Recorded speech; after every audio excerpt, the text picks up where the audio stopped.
Arestado ang usa ka lalaki human makuhaan og giingong shabu og armas sa Pagadian City. Ang pagdakop sa sospek nakuhaan og video. Ani ang report.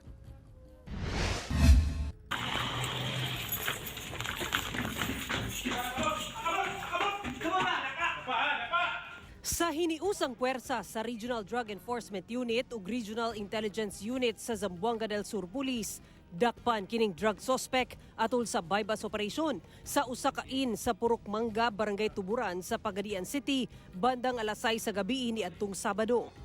Giila sa kapulisan ang suspect nga usa ka 41 anyos nga lalaki kinsa giingong nagabaligya og ilegal nga droga sa syudad. Nakuha gikan sa iyang posisyon ang 11 ka pakete sa gituang shabu nga gisulod sa duha ka gamay nga container. Nagkantidad kini og 13,600 pesos. Nakuhaan sa bang sospek og usa ka kalibre 45 nga pusil ug magazine nga dunay mga buhing bala nga giingong iya sa sospek. Wala na mihatag og pahayag sa media ang sospek. Tanggong na kini sa Pagadian City Lock-up Cell ug gikasuhan na og paglapas sa RA 9165 o Comprehensive Dangerous Drugs Act.